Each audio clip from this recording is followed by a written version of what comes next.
Assalamualaikum warahmatullahi wabarakatuh.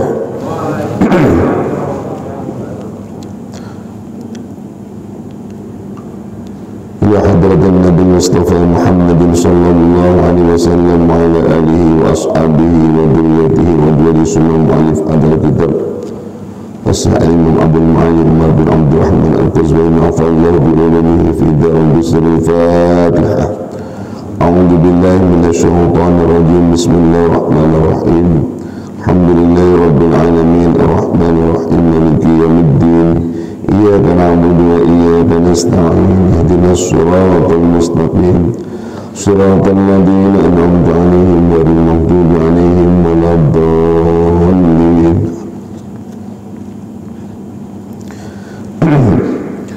Bismillahirrahmanirrahim. Alhamdulillahi rabbil alamin. Wassalatu wassalamu ala asrafil anbiya'i wal mursalin Sayyidina Muhammadin khatamin nabiyyin wa ala alihi wa sahbihi wa barik wa sallim ajma'in. Ashhadu an la ilaha illallah al-malikul haqqul mubin wa ashhadu anna Muhammadar Rasulullah shadiqul wa'dil amin. Kaum muslimin muslimat jemaah yang dirahmati Allah, puji syukur kita sanjungkan kehadirat Allah. Salawat salam kepada baginda Rasulullah Muhammad sallallahu alaihi wasallam, para keluarga, para sahabat, serta para pengikutnya hingga di akhir zaman.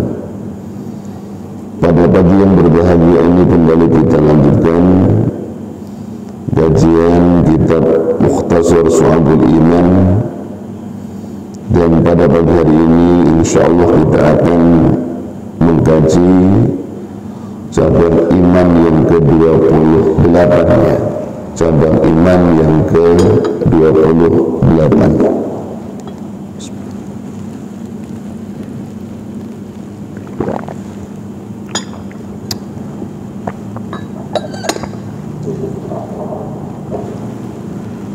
Bismillahirrahmanirrahim.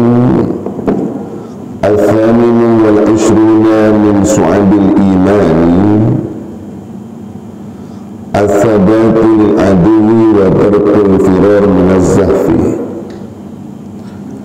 Al-thaminu wal-ishruna, cabang yang ke-28 min su'abil imani, dari cabang-cabang keimanan. As-sabatul aduwi, tetap tegar di dalam menghadapi musuh. Wa tarkul firari minaz-zahfi, dan meninggalkan lari dari medan peperangan. Liqaulihi ta'ala, karena firman Allah Ta'ala, idza laqitum fi'atan fasbutu, apabila kalian bertemu dengan kelompok musuh, fasbutu, maka tetapilah. Wa qawlihi ta'ala, dan firman Allah Ta'ala, idza laqitumul ladzina kafaru zahfan fala tuwalluhumul adbar, apabila kalian menemui orang-orang kafir dalam medan peperangan, fala tuwalluhumul adbar, janganlah kalian berpaling ke belakang, artinya jangan mundur.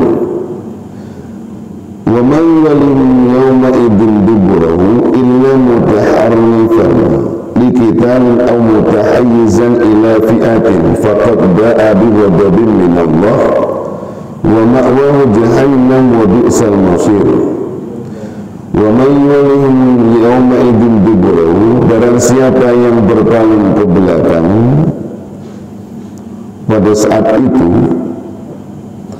illa mutaharrifan liqitalin, kecuali berbelok untuk strategi peperangan, au mutahayyizan ila fi'atin, atau karena hendak bergabung kepada kelompoknya,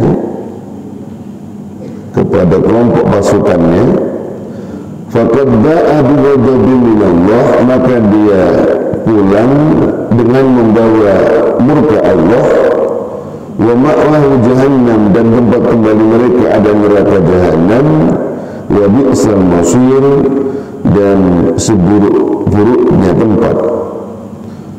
Wa qalihi ta'ala, yang ketiga karena ada firman Allah Ta'ala, ya ayyuhan nabiyyu harridil mu'mini 'alal qital, wahai nabi, semangatilah orang-orang beriman untuk berperang.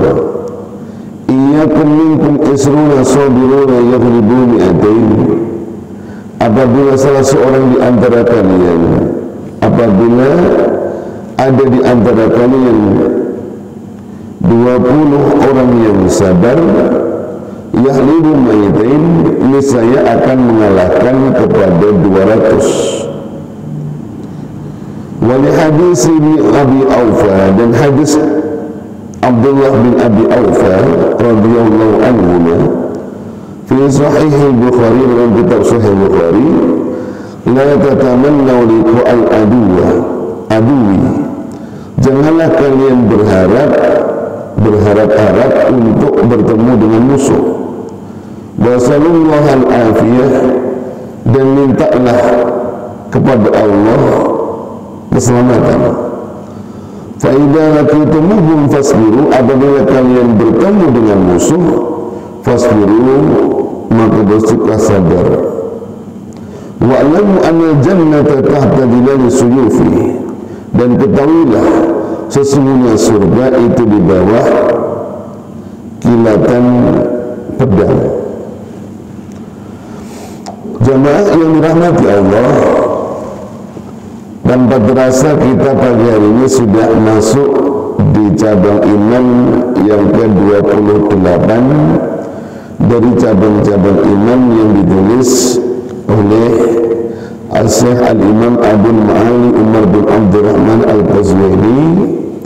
Dan hadis ini juga menjelaskan bahwa pada pagi hari ini yang kita kupas adalah tentang kewajiban untuk tetap di dalam menghadapi musuh ketika di medan perang, dan haram hukumnya orang lari dari medan peperangan. Apa dalilnya? Bahwasanya apabila kita menghadapi musuh di medan perang itu kita harus tetap dan tidak boleh mundur. Bahkan kita tahu dalam kitab Al-Kabair, satu kitab yang ditulis oleh Imam Dahabi yang berisi kumpulan dosa-dosa besar, salah satu di antara termasuk dosa besar adalah al-firaru minaz zahfi, yakni orang yang lari dari medan peperangan. Ya, kita sebelum masuk kita kaji, kenapa kok dalam Islam itu sampai dimasukkan cabang keimanan, yaitu tetap teguh di dalam menghadapi musuh ketika berperang, bahkan haram hukumnya orang lari meninggalkan medan perang. Karena Bapak Ibu sekalian, kalau situasinya itu sudah perang head to head, perang berkecamuk, itu kan sudah mempertaruhkan antara menang dengan kalah. Siapa yang menang nanti dia akan berkuasa mengatur segalanya, siapa yang kalah pasti akan tertindas. Maka demi kemuliaan Islam dan kaum muslimin, biar agama ini tetap terjaga dengan baik, kalau sudah memang terjadi peperangan, maka umat Islam wajib untuk tetap teguh menghadapi musuh di dalam peperangan, dan tidak boleh mundur dari medan peperangan. Karena kalau sampai kemudian orang mundur, tidak mau berhadapan dengan musuh, bisa jadi umat Islam akan kalah. Ketika kalah, bisa jadi akan tertindas. Itulah filosofinya. Dan hampir semua bangsa pasti punya doktrin yang sama. Terlepas agamanya apa saja, teori perang itu ya begitu.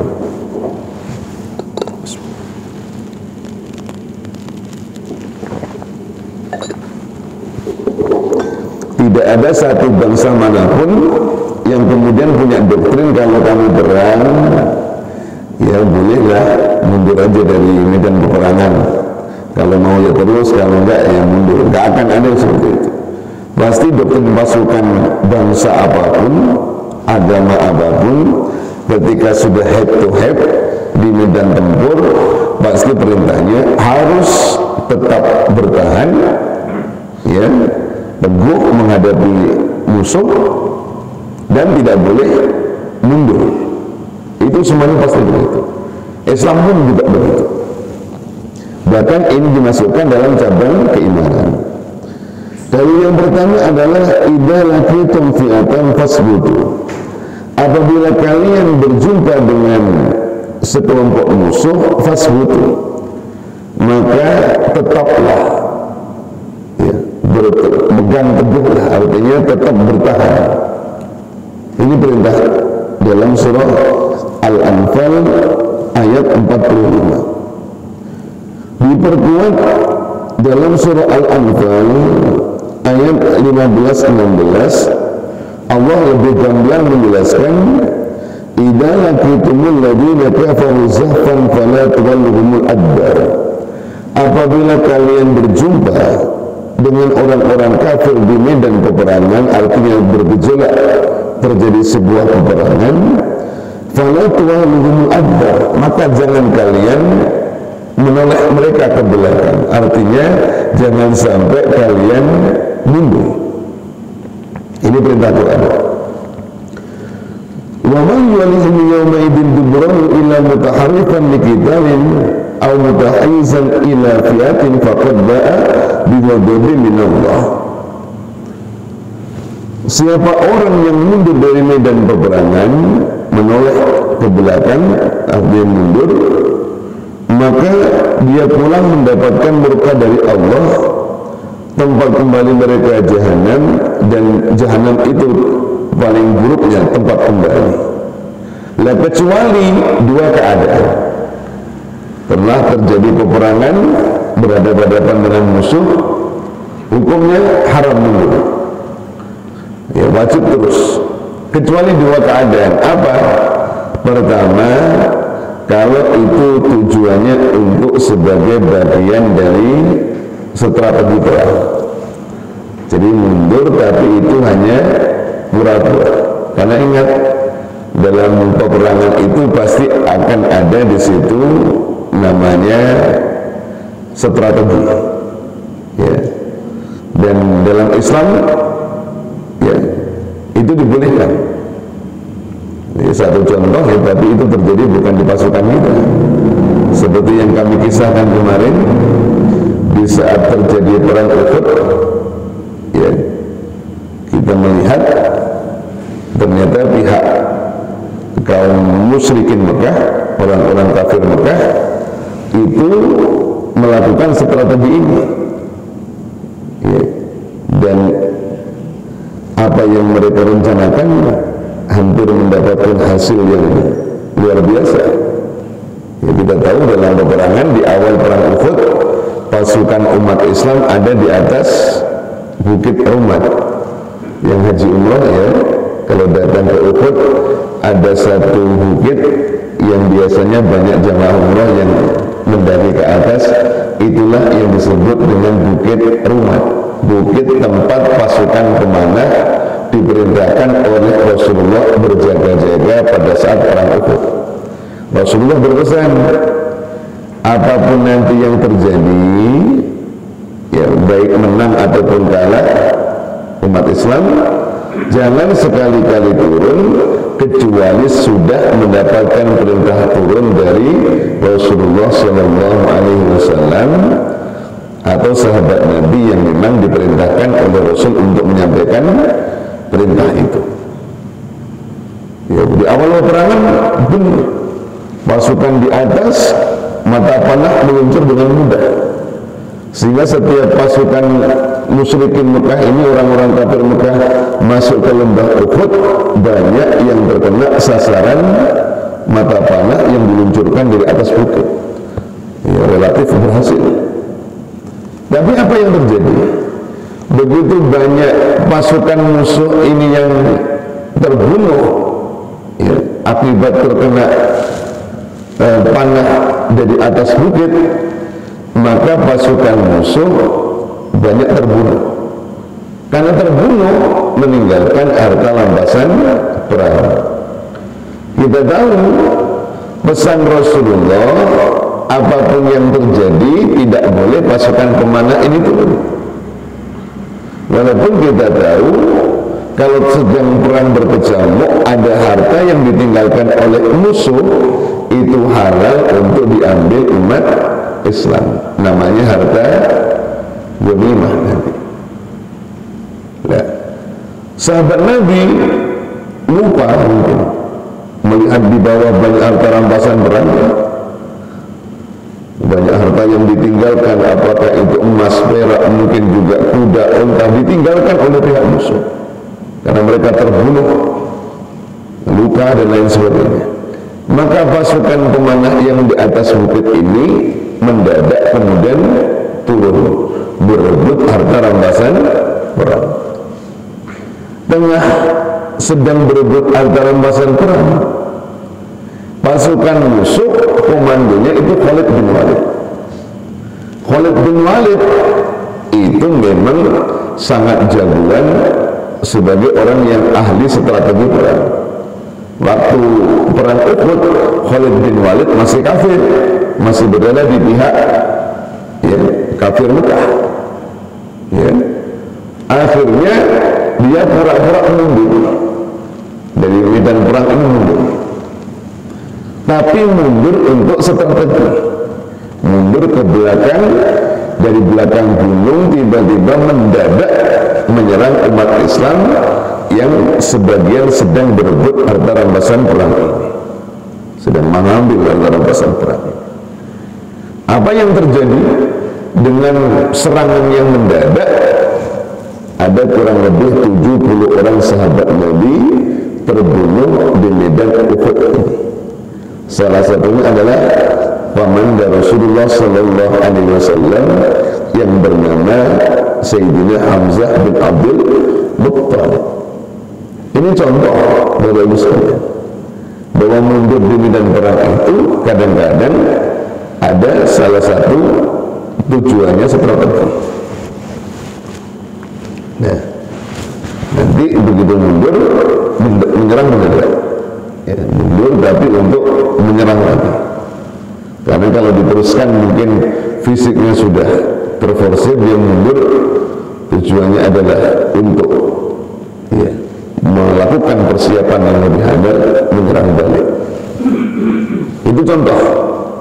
Nah, dalam Islam salah satu yang diizinkan itu begitu. Tadi kan hukum asalnya kalau orang sudah berperang mundur itu hukumnya haram. Tapi ada dikecualikan oleh Al-Quran. Mundur yang tidak haram itu apabila pertama mundur disebabkan karena dia bermaksud untuk strategi. Ya boleh niat mundur tapi tujuannya sebagai strategi perang untuk nanti menyerang kembali setelah dinyatakan dia lebih siap menghadapi musuh. Itu dalam Islam boleh. Pengecualian yang kedua, au mutahayyizan likita au mutahayyizan ila fi'atin, atau bermaksud untuk bergabung kepada kelompok pasukannya.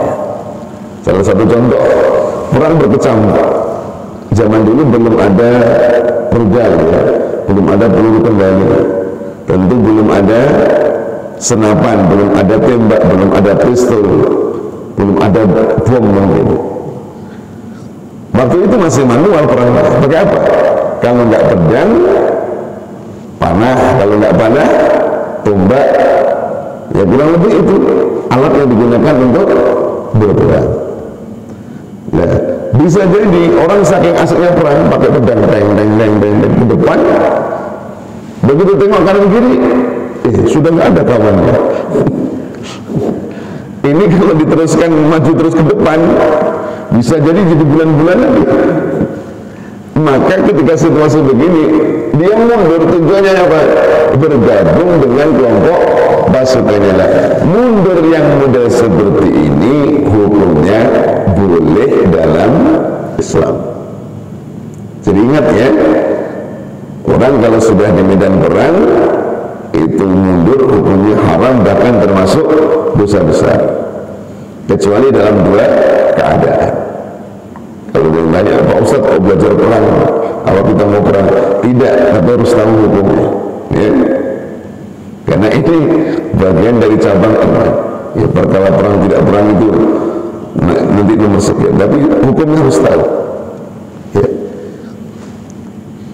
Dan nanti ya, siapa tahu punya anak, punya doktrin militer jadi TNI, hukumnya seperti itu dalam Islam ya, kecuali dalam dua keadaan. Pertama, mundur dengan maksud sebagai strategi. Yang kedua, mundur bermaksud untuk bergabung dengan kelompok pasukannya. Itu hukumnya boleh, tidak masuk dalam kategori yang diharamkan di sini. Wa qawlihi ta'ala, dan firman Allah Ta'ala, ya ayuhan nabi harujul mu'minin ala kita, wahai nabi, semangatinlah orang-orang beriman untuk berperang. Iyyakum minkum isruna sabiruna yahtibu ma'adihim. Apabila di antara kalian itu terdapat 20 orang yang sabar, itu berpeluang bisa mengalahkan 200 orang. Ini ada dalam surah Al-Anfal ayat 65-66. Yang apabila kita perhatikan, Allah memerintahkan kepada Rasulullah untuk menyemangati umat Islam ya, berkenaan dengan semangat untuk berperang membela agama Allah Subhanahu wa ta'ala. Jemaah yang dirahmati Allah, dalam ayat ini Allah menjanjikan orang itu kalau berperang benar-benar membela agama Allah, sabar dalam menghadapi peperangan, walaupun jumlahnya sedikit, akan bisa mengalahkan pihak musuh yang jumlahnya banyak. Dan umat Islam sudah berkali-kali membuktikan itu. Salah satunya adalah terjadinya peristiwa perang Badar. Ya, perang Badar itu terjadi jauh sebelum perang Uhud. Jadi perang Badar duluan. Bahkan ini perang dianggap perang paling besar. Kenapa perang paling besar? Karena ini perang uji nyali. Kenapa kok uji nyali? Karena pasukan itu berangkat dari rumah, sebenarnya niatnya bukan berperang, tapi niatnya untuk menghadang kelompok dagang yang diketuai oleh Abu Sufyan. Jadi Abu Sufyan itu saudagar. Kita tahu posisinya itu Mekah, Madinah, Syam. Jadi kalau di peta itu paling bawah Mekah, atasnya Madinah, sebelah kaki Syam.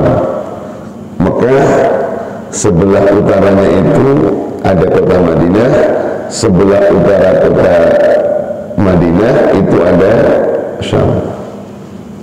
Dikisahkan ketika ada kafilah dagang, kita tahu Abu Jahal tinggalnya di Mekah, Rasulullah sudah tinggal hijrah di Madinah. Kemudian mereka berdagangnya ke Syam. Nah, orang kalau berdagang ke Syam mau balik ke Mekah, itu pasti melewati provinsi Madinah. Kalau untuk konteks sekarang, pasti melewati teritorial Madinah. Rasulullah punya pikiran ini untuk melumpuhkan orang-orang kafir yang selama ini musuh Rasulullah. Salah satunya harus dilumpuhkan aspek ekonominya. Maka saat itu kemudian Rasulullah menginstruksikan para sahabat untuk mencegat kafilah dagang Abu Sufyan ini. Jadi bukan berperang, tapi hanya melakukan pencegatan kafilah dagang untuk memberikan shock terapi. Jangan merasa hebat terus ya. Akhirnya sahabat pun berangkat. Jumlahnya kurang lebih di kisaran 300-an orang. Walaupun ahli sejarah beda-beda hitungan tentunya di kisarannya 300-an orang. Begitu ya, ini misi mau dijalankan. Zaman dulu itu juga ada mata-mata. Ada yang laporkan ke Mekah bahwa kafilah dagangnya Abu Sufyan ini akan dihadang oleh pasukan Rasulullah Muhammad SAW. Jadi pasukan umat Islam itu berangkat niatannya untuk menghadang kafilah dagang. Karena menghadang kafilah dagang tentu persiapannya bukan untuk persiapan perang. Dia bawa alat secukupnya ya. TNI kan juga begitu ya. Kalau dia mau menghadapi perang, pasukannya pakaiannya tentu pakaian yang kira-kira nggak tembus peluru, senjatanya pun lengkap. Tapi kalau hanya untuk patroli, tentu kan ya, persiapannya ala kabar. Sama juga begitu. Tapi tiba-tiba ada yang melaporkan ke Abu Jahal masalah ini. Abu Jahal singkat kata mengerahkan segala kekuatannya untuk menghadang pasukan Rasulullah Muhammad SAW. Maka di sebuah tempat namanya Badar terjadilah peperangan berkecamuk. Jadi Badar itu nama satu tempat yang letaknya itu ada di bagian barat kota Madinah ya. Di tepian arah ya, karena kita tahu Madinah itu kalau sebelah baratnya itu juga ada laut ya. Dia pasukan dagang itu lewat tepi pantai, jalur mendekati pantai, dihadang di situ. Ya. Karena tahu mau dihadang, pasukan Abu Jahal pun dihadapkan. Singkat kata kemudian berhadapanlah antara pasukan Rasulullah yang tujuan awalnya itu untuk menghadang pasukan dagang berhadapan dengan pasukan militernya Abu Jahal yang bersenjata lengkap. Maka sebagian sahabat waduh ini gimana? Bahasa kasarnya ini kalau kita teruskan setor nyawa ini. Bagaimana tidak, jumlah kita 300, pasukan Abu Jahal 1000. Umat Islam berangkat dari Madinah hanya membawa perbekalan seadanya karena niatannya hanya menghadang pasukan dagang. Sementara pasukan orang kafir Mekah di bawah komando Abu Jahal pasukannya lengkap karena memang siap untuk bertempur. Jadi sebagian sahabat sampai ngufir ini, waduh kayaknya setor nyawa ini. Ya, kalau kita pun begitu juga ya, 1:3 ya. Sudah 1:3, lalu kemudian perbekalannya juga ala kadarnya, senjatanya pun tidak lengkap. Yang sana jumlahnya 3 kali lipatnya, senjatanya lengkap, perbekalannya komplit ya. Maka sebagian sahabat sampai mundur ya. Salah satunya lalu kemudian oleh Allah dimotivasi bahwasanya seperti yang ada dalam ayat ini, termasuk ayat ini menjadi sebuah motivasi. Semangatilah orang-orang yang beriman itu untuk berperang apabila di antara kalian ada 20 orang saja yang sabar, itu berpotensi bisa mengalahkan 200 orang. Itu menunjukkan kehadapan kita betapa kalau umat Islam ini senantiasa sabar menjaga keimanan ketakwanya kepada Allah, masih berpotensi bisa dimenangkan oleh Allah. Dan kita tahu dalam perang tersebut Allah memberikan kemenangan kepada umat Islam walaupun jumlahnya hanya sepertiga. Bagaimana cara Allah memberikan kemenangan? Pakai cara Allah sendiri. Ya, diantaranya dibikin umat Islam lalu kemudian punya posisi bagus. Kenapa? Mendapatkan posisi di dekat sumur. Ya, umat Islam lalu saat itu malam turun hujan. Malam umat Islam dibikin ngantuk oleh Allah Ta'ala, karena kelebihan orang ngantuk itu hilang rasa takutnya. Jadi malam besok perang, malam itu ngantuk, dibikin tidur semuanya. Karena kalau tidak stres kan, ini gimana 183 besok. Akhirnya dibikin orang tertidur. Karena tidur sudah nggak ingat lagi. Itu dibikin tentram lagi. Begitu perang, ya maju, Allah mengirimkan pasukan berupa malaikat yang tidak terlihat oleh mereka. Jadi sebenarnya yang menang itu bukan pasukannya, tapi yang menangkan itu adalah Allah Subhanahu wa Ta'ala. Didatangkan pasukan berupa malaikat yang tidak dilihat oleh mereka. Karena bagaimana bisa menang ya? Dikisahkan Bapak Ibu sekalian, itu seringkali untuk perang saja pedang itu gantian. Karena tujuannya bukan perang, pedang itu satu orang gantian. Habis itu menyambut itu perang. Tidak banyak, ya, perang Badar itu. Ya. Maka itu hanya orang, kenapa perang Badar itu ujian? Kalau ikut perang Badar itu dijamin syahid, dijamin surga Allah. Kan ahli Badar itu dijamin surga semua oleh Allah. Sampai ada salawat Badar itu kan begitu. Kenapa? Karena ujinya hanya orang yang beriman yang mau perang Badar itu. Kalau imannya tipis nggak akan mau. Kenapa? Itu kan lawannya 3 kali lipatnya, senjatanya nggak ada, bekalnya nggak cukup. Ya, gimana suruh perang? Setelahnya apa? Tapi karena dimotivasi terus oleh Rasulullah, akhirnya mau juga.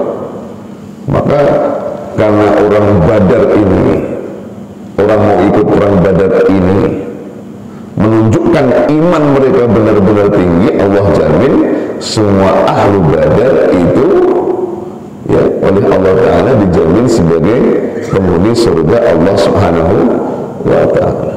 Maka dikisahkan dalam tafsir, ya, dalam tafsir Jalalain itu sudah ada dikisahkan, tidak sedikit ya, karena pasukannya itu malaikat. Ini ada orang, ini dikisahkan dalam tafsir ya, bahwa misalkan pedangnya belum sampai ke tangannya sudah putus dulu. Itu dikisahkan tafsir begitu. Kenapa? Karena itu tadi pasukannya sudah bercampur dengan pasukan malaikat Allah Ta'ala. Ya, salah satu rahasianya itu tadi, kalau orang itu membela agama Allah dengan sabar, ya, dikisahkan isruna sabiruna yahlibuna atain, 20 orang akan bisa mengalahkan 200 orang, 1:10 pun bisa, kalau ya orang tersebut benar-benar sabar dalam membela agama Allah Subhanahu wa Ta'ala. Ya, ini ya satu ibrah yang kita bisa dapatkan dari kisah peperangan yang dialami oleh Rasul. Dan bukan hanya perang Badar, termasuk diantaranya adalah perang Ahzab. Itu juga sama, Allah memberikan pertolongan kepada Rasulullah Muhammad Sallallahu Alaihi Wasallam. Sebelum saya masuk ke bawah, ya, karena ini sering ditanyakan orang, umat ajaran Islam ini kok aneh? Salah satunya ditanyakan aneh yang mana? Kenapa dalam Islam itu dikenalkan ghanimah, harta rampasan perang? Kalau berperang umat Islam kok menang, maka hartanya musuh itu kan halal. Kayak tadi, halal. Ya. Kenapa kok begitu? sudah orangnya diperangi, hartanya diambil lagi. Ya. Jawabannya adalah bagi kita yang pikirannya luas, wawasannya itu terbuka lebar, apa yang dilakukan dalam Islam itu sangat logis. Orang memerangi umat Islam pasti bermaksud untuk merendahkan agama Islam ini. Ya. Tujuannya pasti begitu. Ya. Nanti ilustrasinya sama. Kalau ada misalkan polisi nangkap perampok, perampoknya itu ketika merampok menggunakan senapan. Berarti pertanyaannya, senapannya perampok ini milik siapa? Milik perampok. Ketika ditangkap kira-kira oleh polisi, ya, senapannya itu disita atau diberikan perampoknya? Pasti akan disita. Nggak mungkin ada polisi nangkap perampok, begitu ketangkap kita tengok, pakai apa tadi kamu merampok? Pakai senjata. Mana senjatanya? Iya. Oh iya, ini punya kamu. Ya, iya, ya, kasihkan lagi. Ya, untuk nembak polisi kan begitu loh. Ya, pasti akan disita. Tujuannya apa? Biar nggak berbuat lagi. Sama dengan Islam. Kenapa ghanimah itu kok dihalalkan, boleh diambil? Itu kenapa? Karena ketika ada orang memerangi umat Islam, pasti bermaksud untuk melemahkan umat Islam. Lah, dia berani memusuhi umat Islam karena kuat. Ya, kekuatannya dengan apa? Dengan senjata, dengan sumber daya ekonomi dan lain sebagainya. Maka ketika perampok kalah, ya tentu segala sumber daya dia disita. Tujuannya apa? Biar tidak lagi menyerang umat Islam. Ya. Tapi kalau perang kemudian terlalu baik, ya, perang pakai beri kemanusiaan dan beri keadilan, begitu sudah kalah, ya sudah, ini senapannya punya Allah, silakan. Ya habis itu serang lagi, mati kita mau. Jadi begitu logikanya. Ini logika ini yang kadang-kadang kita kok kejam sekali, sudah orangnya dibunuh, masa hartanya diambil. Nggak begitu cara berpikirnya. Tujuan orang memerangi Islam itu adalah untuk melemahkan Islam. Maka ketika perang berkecamuk, kok kemudian umat Islam menang, itu sangat wajar kalau kemudian ghanimah dihalalkan dalam Islam. Karena itu tujuannya adalah untuk melemahkan kekuatan musuh. Karena maaf, persoalan ini sering juga untuk mendiskreditkan agama Islam, ya. Padahal tujuan Islam, tujuan Quran, tujuan Nabi maksudnya seperti itu. Jadi ilustrasinya sama dengan kalau ada polisi menangkap perampok, menangkap teroris, pasti semua kekuatan yang dimiliki itu disita, diambil, tujuannya biar tidak mengulangi perbuatan itu lagi. Nah, ghanimah itu kurang lebih seperti itu. Terakhir, Rasulullah menjelaskan, la tatamannaw liqa'al aduwi wa sallallahu al-afiyah. Janganlah kalian berharap-harap untuk bertemu dengan musuh dan mintalah kepada Allah keselamatan. Jadi umat Islam itu tidak boleh berharap-harap kapan ya kira-kira kita jihad, ya kita jangan perang kapan ya. Tidak boleh berharap-harap ada peperangan, itu tidak boleh. Itu ajaran Rasulullah. Tidak boleh berharap-harap ada yang kira-kira mau memusuhi umat Islam. Karena akan merasa sekarang begitu. Kapan perang yang akan terjadi itu? Ya. Tidak boleh. Ya.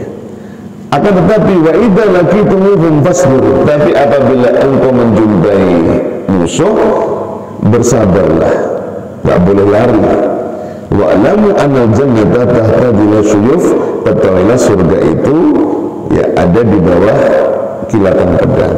Dalam kondisi tertentu membela agama Allah dengan senjata itu bisa mengantarkan orang masuk surga Allah Subhanahu wa taala. Jadi prinsip dasarnya umat Islam tidak boleh berharap-harap untuk bertemu dengan musuh, berharap-harap ada musuh sehingga bisa berperang. Tidak boleh punya harapan begitu. Yang diperintahkan Nabi, berdoalah selamat, damai, tentram. Ya. Tapi kalau kemudian harus berhadapan dengan musuh, maka umat Islam dilarang untuk lari, diperintahkan untuk bersikap sabar. Inilah Bapak Ibu sekalian sekelumit, ya sekali lagi seperti yang kita sampaikan, bahwa jihad dalam Islam itu maknanya tidak selalu perang, ada beraneka ragam makna. Ada jihad menggunakan harta, jihad menggunakan ilmu, jihad menggunakan tenaga. Tentu salah satunya adalah juga ada jihad dalam bentuk peperangan, ya. Nah, karena perang itu salah satu bentuk jihad, maka Islam pun mengatur sedemikian rupa, baik dalam Quran, begitu juga Rasulullah dalam hadis Nabi. Malah salah kalau Islam kemudian tidak mengatur persoalan peperangan ini, ya, karena itu sesuatu yang pasti dialami oleh manusia. Jadi kalau Islam mengatur itu bukan berarti menganjurkan, artinya umat Islam untuk selalu berbuat kekerasan, tidak. Tapi seandainya terjadi, itu ada aturan yang diberikan di dalam Islam. Salah satunya adalah ketika sudah berhadapan-hadapan di medan tempur, seorang muslim tidak boleh, ya, mundur dari medan peperangan. Bahkan itu haram hukumnya, kecuali dalam dua keadaan. Yang pertama karena bermaksud bagian dari strategi perang, atau yang kedua bermaksud orang ini bergabung dengan kelompok pasukannya. Kalau tidak dengan dua alasan itu, maka mundur dari medan perang itu hukumnya haram, bahkan termasuk bagian dari dosa besar.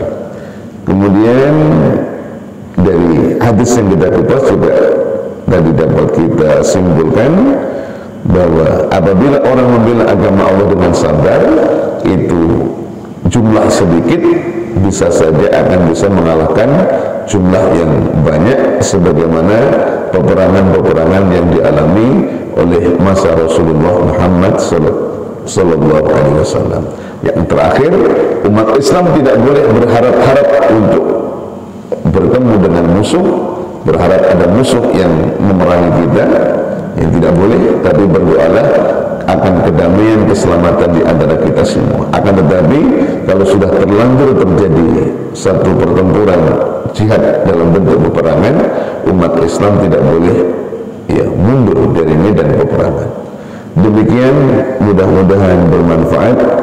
Subhanakallahumma wa bihamdika asyhadu an la ilaha illa anta astaghfiruka wa atubu ilaik wa afu minkum. Assalamualaikum warahmatullahi wabarakatuh.